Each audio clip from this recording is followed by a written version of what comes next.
How come he don't want me, man? He was Uncle Phil, the father figure in the hearts of millions of Americans. He was the pillar, the very soul that made the Fresh Prince of Bel-Air a television legend. But on the final day of 2013, James Avery passed away. The news stunned Hollywood. Fans wept. Colleagues were in shock. Even more shocking, Uncle Phil's funeral revealed a bitter truth. The very faces who once called him family were nowhere to be seen on his final day. Will Smith, the son who shared the closest bond with him, didn't attend. Janet Hubert, the original Aunt Viv, chose silence.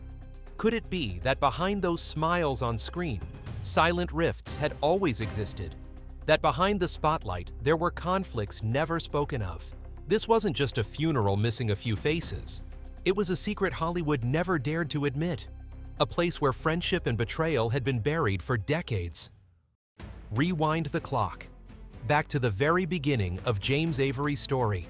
In 1945, in Pughesville, Virginia, James LaRue Avery was born on November 27th into a working-class family.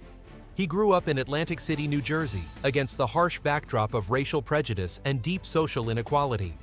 Avery knew all too well what it meant for a black man to have to work twice as hard just to be heard, just to be respected. As he came of age, he joined the U.S. Navy and even served during the Vietnam War.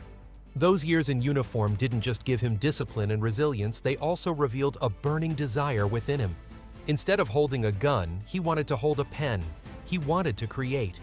After leaving the military, Avery moved to San Diego, California. He began as a poet and screenwriter penning scripts for PBS educational programs. That foundation in literature and his sharp sensitivity to language would later allow him to breathe life into every line he delivered as an actor. Never one to stop there. Avery went on to study at the University of California, San Diego, earning a degree in drama and literature. But breaking into Hollywood was no red carpet affair for a middle-aged black man with a towering frame. Still, his commanding presence and that thunderous, resonant voice slowly carved out his place. By the 1980s, James Avery was showing up in hit TV series Hill Street Blues 1984, The Jeffersons' Amen. He even landed small film roles like Fletch 1985. But from 1987 to 1993, he gave his voice to one of animation's most unforgettable villains, Shredder in Teenage Mutant Ninja Turtles. With that deep, booming tone, Avery turned Shredder into a defining antagonist of the 80s and 90s, forever tied to the childhoods of millions. In an interview, Avery once said, "When you're a black actor, you've got to work twice as hard. You don't just perform, you have to make them feel you force them to remember you." And that's exactly what he did. In 1990, James Avery was cast as Philip Banks in NBC's new sitcom, The Fresh Prince of Bel-Air. At first, Uncle Phil was just the strict uncle, the stern counterweight to the cocky, funny antics of young Will Smith. But within just a few episodes, Avery transformed Philip Banks into the heart of the entire show. Uncle Phil wasn't just a sitcom character, he became a symbol of the black middle class. A successful judge, tough, yet compassionate. Every time he lost his temper, audiences laughed. But every time he opened his arms, America held its breath. The most iconic moment, the episode, Papa's Got a Brand New Excuse Season 4. Will Smith breaks down in tears. "How come he don't want me, man?" before collapsing into Uncle Phil's arms. That embrace, that look of raw, fatherly love from Avery turned the scene into one of the most powerful moments in television history. Later, Will admitted that wasn't just acting. He truly cried in James Avery's arms, like a son clinging to his father. Through Uncle Phil, James Avery became the TV dad of an entire generation. He taught audiences about family responsibility and what it means to be a parent in the challenges of American life. But behind the spotlight, behind more than 140 roles, the laughter and the lessons, James Avery was still just a man of flesh and blood. And like every life story, his too could not escape the harsh truth of illness and time. Illness and a shocking death. James Avery had always been a strong man, towering, weighing nearly 260 pounds with a voice that was deep and commanding. But age and illness had begun to wear down his body. For years, Avery struggled with serious heart problems. Friends recalled how he would often complain of shortness of breath and exhaustion after filming. Yet with his resilient nature, he rarely spoke of it publicly. By the end of 2013, his condition worsened, forcing him to be hospitalized at Glendale Memorial Medical Center in California. Doctors recommended open-heart surgery, a dangerous but necessary procedure to prolong his life. During those hospital days, his wife Barbara Avery never left his side. Family and colleagues held on to hope, believing he would pull through. After all, Uncle Phil on screen had always been steady, unshakable, strong. But fate gave him no second chance. After surgery, Avery suffered severe complications. Despite the doctor's efforts, he took his final breath on December 31, 2013, as the world was preparing to count down and welcome the new year. He was 68 years old. His death came too suddenly. Just months earlier, he had still been attending small events, flashing that familiar warm smile, showing no signs of being gravely ill. Which is why news of his passing hit Hollywood like a thunderbolt. To his colleagues, Avery was more than a co-star. He was a teacher, a father figure, a mentor. To the public, he was the symbol of an entire generation. His death left behind an irreplaceable void. A void not only within the Fresh Prince of Bel-Air cast, but in the hearts of millions who had seen Uncle Phil as their real father on screen. But the pain didn't end with the news of his passing. It stretched into the days that followed as his family faced the final decision of how to lay their TV dad to rest. And from that moment, James Avery's funeral became a turning point, solemn quiet, but also filled with controversy. Uncle Phil is gone. But there was no funeral for fans to say goodbye. When James Avery, the legendary Uncle Phil, passed away, millions of fans expected a grand funeral. A chance to light a candle to shed their final tears for the father figure they grew up with on screen. But the harsh truth left everyone stunned. There was no public funeral at all. The Avery family chose a deeply private farewell. His body was cremated soon after his passing, and his ashes were scattered into the Pacific Ocean. No casket, no wreaths, no crowd of grieving fans. Only the waves and the silent sky to hold his memory. That decision shook Hollywood. A star who had been a father to an entire generation vanished quietly in the end. No grave, no ritual, no public goodbye. For many fans, it felt like a double loss. Not only had they lost Uncle Phil, they had also lost the chance to say farewell. Understanding that both the public and his colleagues needed a place to honor Avery Alfonso Ribeiro Carlton, stepped forward to organize a memorial service on January 11, 2014 in Los Angeles. It was the only occasion when the cast of The Fresh Prince of Bel-Air gathered to remember him. The January 11, 2014 memorial, who showed up and who didn't. The memorial was solemn, wrapped in reverence. A portrait of Avery in Judge Philip Banks's suit stood proudly at the front, while white candles and chrysanthemums lined the aisle, creating an atmosphere that was both warm and heavy with emotion. On stage, Alfonso Ribeiro Carlton led the service. His voice broke as he called Avery his second father, emphasizing that every important lesson in his life, from career to character, came from the years spent by Avery's side. Next, Tatiana Ali Ashley, now grown, held the microphone with trembling hands. He always made me feel loved, like a real daughter. The room fell silent. Many couldn't hold back their tears. Karen Parsons. Hillary laughed through her tears as she recalled the filming days. James was always the funniest storyteller, and his laughter filled the entire set. For her, Avery wasn't just stern like Uncle Phil. He was witty, warm, and always the one who could lift the mood for everyone. Then came Joseph Marcel Jeffrey with his crisp English accent. He declared Avery the soul of the show. Marcel recalled how whenever tension filled the set, Avery's presence alone restored seriousness and respect for the craft.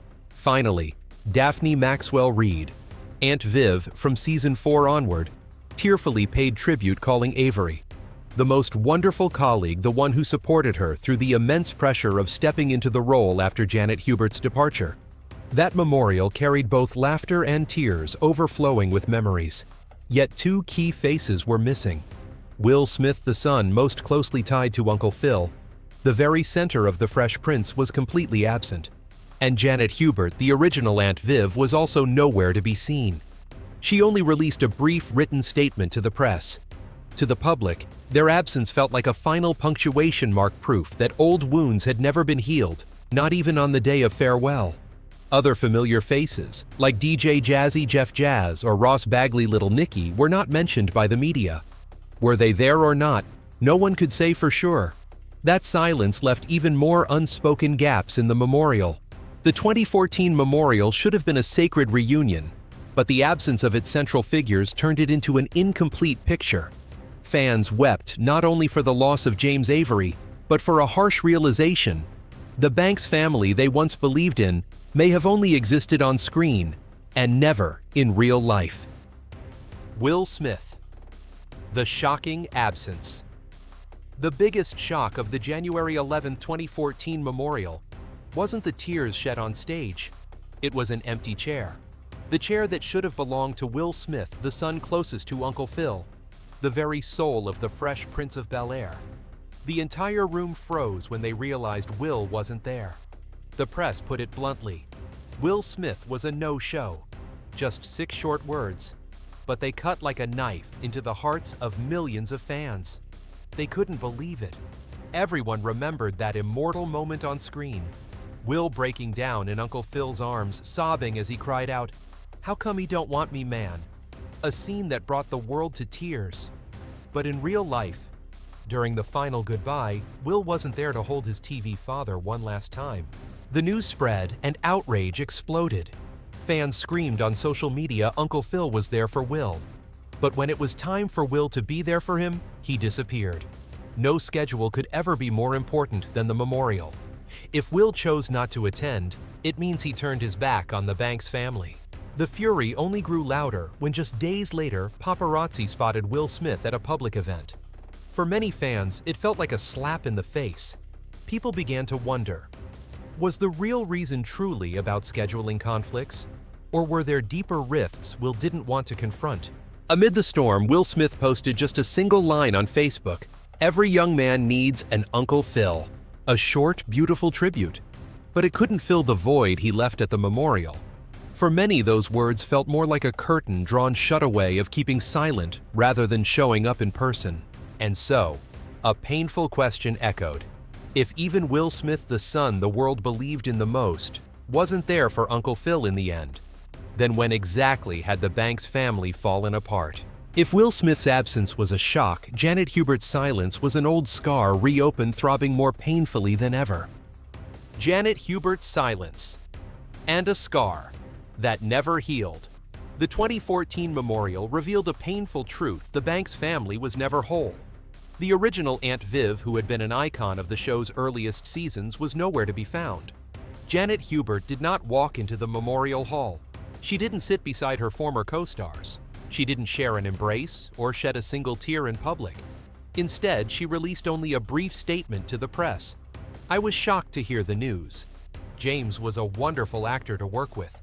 A short sentence, yet one that resurfaced an entire history of turmoil between her and the cast. The bitter departure. In 1993, after 3 seasons, Janet Hubert, who had breathed life into a strong, intelligent, and fiery Aunt Viv, abruptly left the show. On screen, the role was recast with Daphne Maxwell Reid. But behind the scenes, her exit was anything but smooth. Hubert accused Will Smith of being the main reason. In interviews, she didn't hold back her criticism of him. He was an egotistical star. The whole set always had to revolve around him. "I was a grown woman with a family and a young child. I couldn't tolerate that kind of manipulation." When asked, Will didn't dodge the issue either. In a 1993 interview, he implied Hubert was difficult to work with. The conflict weighed so heavily on the production that NBC was forced to make a choice. The result, Hubert was replaced after season 3. Behind that decision were heated arguments and tense meetings, bits of which only leaked to the press at the time. But for Hubert, it became a wound that never closed. She later stated bluntly, "Will Smith ruined my career." In a 2011 interview, her words cut even deeper. "Will Smith destroyed my life. I will never forgive him." Will, on the other hand, stuck to his version. Without naming her directly, he consistently suggested Hubert was the one who didn't fit in with the cast. The two never reunited, never hugged, never reconciled. When Will joined the show in his early 20s, he was still a rapper with little acting experience. But thanks to his natural charisma and audience appeal, he quickly became the center of the series. Scripts began to revolve around him, which frustrated some of the veteran actors. James Avery, as a seasoned actor, often stepped in to defend the integrity of the production. He was both a teacher and an anchor, keeping Will grounded from being swept away by fame too soon. Still, the imbalance of power was always there. Will was the star, and the others had to accept being pushed to the background. Years after the show ended, fans began to notice that the cast rarely reunited in full. There were occasional small gatherings, but Janet Hubert's name was almost never mentioned. In one interview, Alfonso Ribeiro put it bluntly, "We don't keep in touch with Janet. That's the truth." His words confirmed to the public that behind the on-screen family warmth lay deep fractures. When James Avery, the spiritual pillar of the cast, passed away, fans hoped this would be the moment of healing. A memorial could have been the bridge, a chance to set grudges aside and come together to honor their shared father figure. But it never happened. Janet Hubert didn't show up. She didn't face Will. She didn't share the moment of reunion. To fans, her absence was bitter proof that the Banks family never truly existed off-screen. They commented with sorrow James Avery should have been the reason for them to forgive the past. But instead of an embrace, all we got was silence. A memorial that was never whole. Will wasn't there. Janet wasn't there.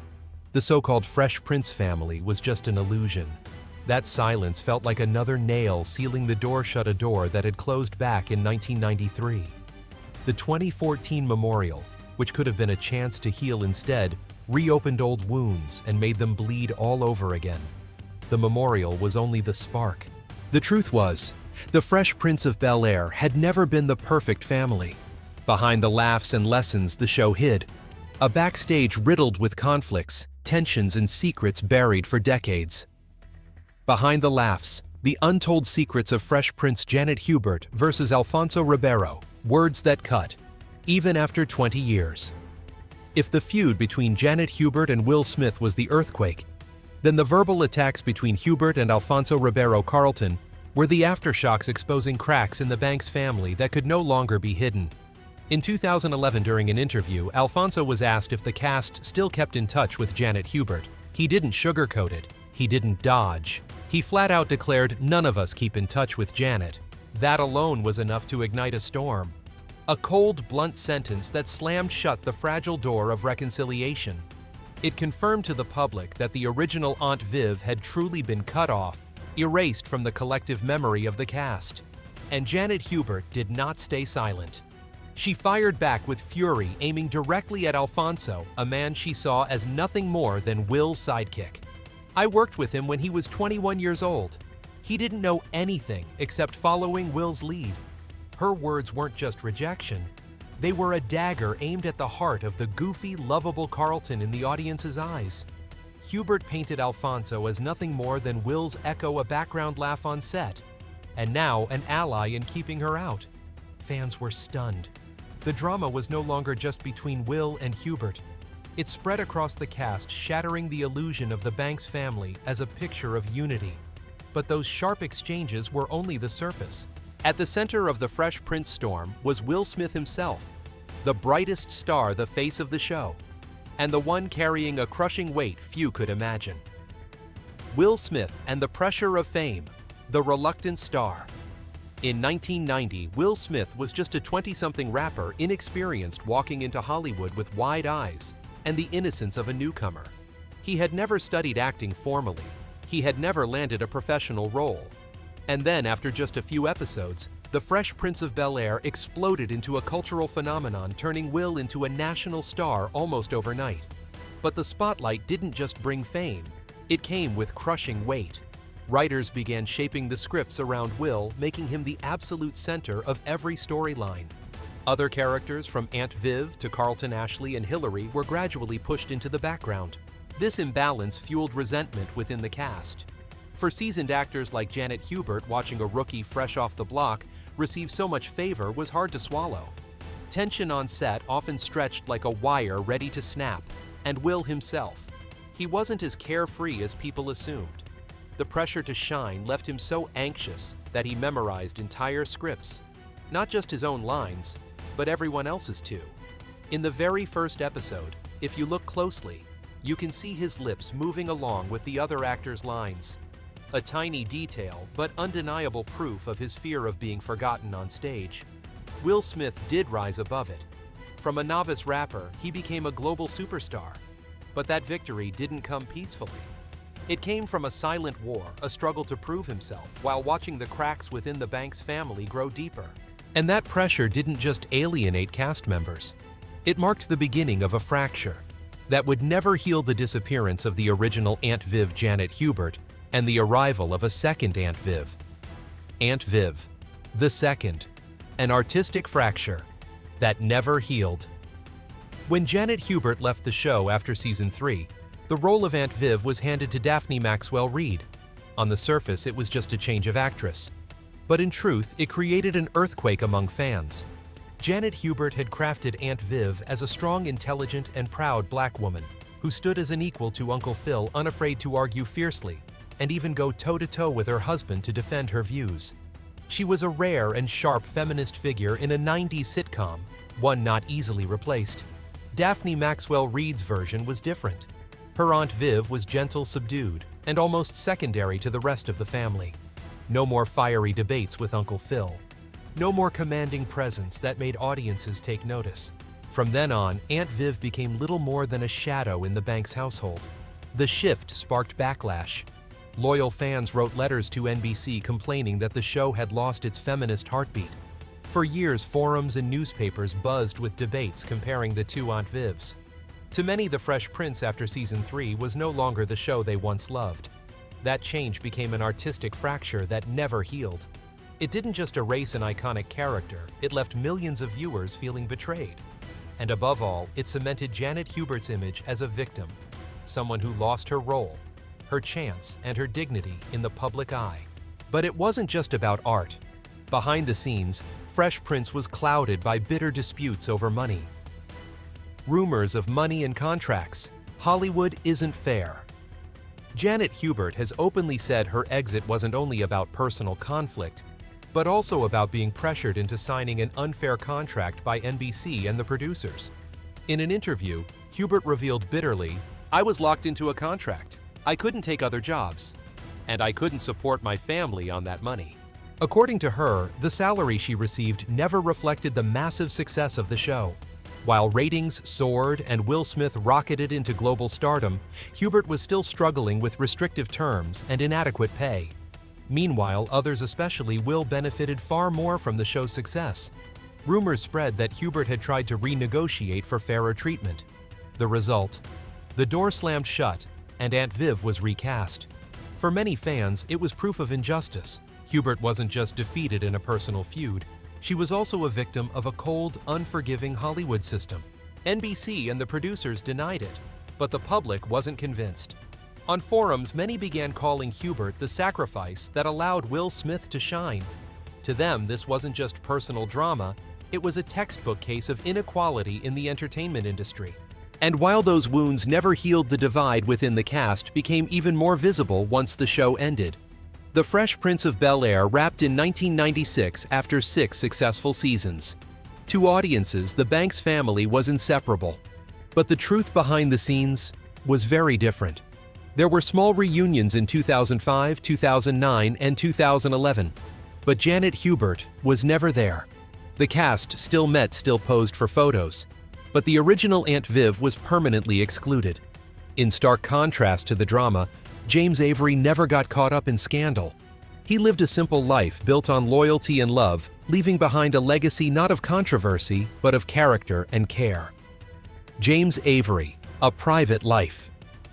In 1988, James Avery married Barbara Avery, an academic, who served as a dean at the prestigious Occidental College in Los Angeles. Unlike many Hollywood couples under the glare of constant scrutiny, their marriage lasted 25 strong years. No scandal, no drama. One unique detail, they had no children together. James never spoke publicly about why, and the press rarely touched the subject. But friends shared that he never lacked paternal love. To James, the kids on set, Tatiana Ali, Alfonso Ribeiro, even Will Smith were his spiritual children.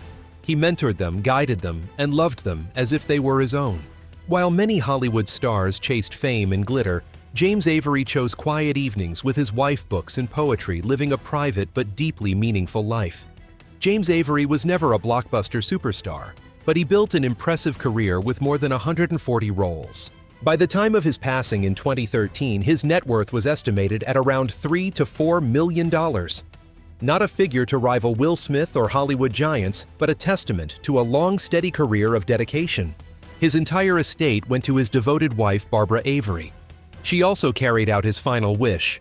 His ashes were scattered into the Pacific Ocean, letting him dissolve into the waves and slip away as peacefully as he had lived.